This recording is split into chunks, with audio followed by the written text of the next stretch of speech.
স্বৈরতান্ত্রিক শক্তিগুলোকে ভাবতে হবে, কেন বারবার আমাদের মাঝে এই দ্বিদলীয় এই স্বৈরতান্ত্রিকতার রাজনীতি ফিরে আসছে। আমাদের কি কোনো ত্রুটি নাই? আমাদের কি কোনো ভুল নাই? আমাদেরকে নতুন রাজনীতি করতে গেলেই আমাদেরকে জাসদের উদাহরণ দেয় সবাই। আরে মিয়া, তোমরা কোত্থেকে আইসো? আসম রব, মেজর জলিল, মান্না, এত বড় বড় ফিগার, এরাই কোনো বিকল্প রাজনীতি হাজির করতে পারে নাই। তোমাদেরকে কয়জন লোক চিনে? কি বলেন, এটা বলে না আমাদেরকে?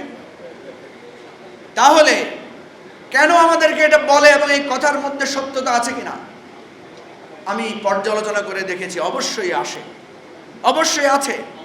আমি মির্জা ফখরুল ভাইয়ের সাথে অনেকবার একান্তে অনেক কথা বলেছি। উনি একজন বহুমাত্রিক রাজনীতিবিদ হিসেবে আমাদেরকে বলতেন যে আমরা তো চাই আপনাদের মতো তরুণরা, নতুন রাজনীতিরা উঠে আসুক, নতুন রাজনীতির দিক নির্দেশনা জন্ম হোক, আমরা আন্তরিকভাবে চাই। তাহলে আমরা কেন পারছি না? আমাদের ব্যর্থতাটা কোথায়? আমাদের অনৈক্যটা কোথায়? আমাদের চিন্তার জাগ্রত হওয়ার ভুলটা কোথায় সেটা আমাদেরকে খুঁজে বের করতে হবে।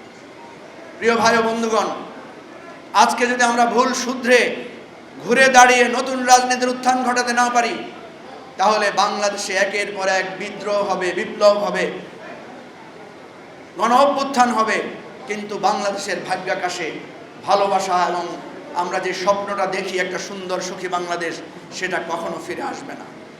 সেজন্য আমার অনুরোধ থাকবে, আমাদের আহ্বান থাকবে, আজকে যে সংকট ঘনীভূত হয়েছে, দেখা দিয়েছে, আমি বলি, জানি না ফখরুল ভাই এখানে রাগ করবেন কিনা, আমি বলি বিএনপি আওয়ামী লীগের মধ্যে দুইটা মেজর পার্থক্য আছে। আজকে যদি এই সংস্কার প্রস্তাব আওয়ামী লীগের সামনে হাজির কথা হতো, আওয়ামী লীগ 2 দিনে সব মেনে নিত। কেন মানত? কারণ আপনারা তো জানেন, ওরা 10 টাকা সেরে চাল খাওয়াবে বলছে না, ঘরে ঘরে চাকরি দিবে বলছে।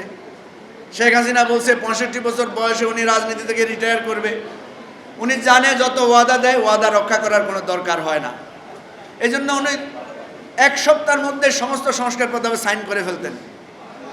কিন্তু বিএনপি সাইন করে না। আজকে 8 মাস ধরে বিএনপি নানা বিষয়ে চুলচেরা বিশ্লেষণ করছে। কেন করছে? কারণ কি বিএনপি জানে যে ক্ষমতায় গেলে তাকে জবাবদিহিতার মুখে পড়তে হবে, তাকে প্রত্যেকটা ইস্যু হয়তো পালন করতে হবে।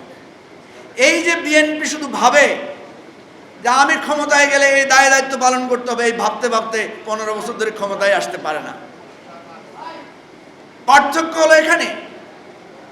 যদি এমন হতো, এই আওয়ামী লীগ বিএনপির মধ্যে যদি এমন পার্থক্যটা আমরা দেখতাম যে 1 সপ্তাহের মধ্যে বিএনপি বলতো হ্যাঁ আমরা এটা করব, সব স্বাক্ষর করলাম, আপনারা সবাই আমাদের সাথে থাকেন, ইনশাআল্লাহ আমরা যা স্বাক্ষর করেছি সব কিছু একসাথে আমরা বাস্তবায়ন করব, তাহলে বিএনপি অনেক আগে ক্ষমতায় চলে আসতো বাংলাদেশ।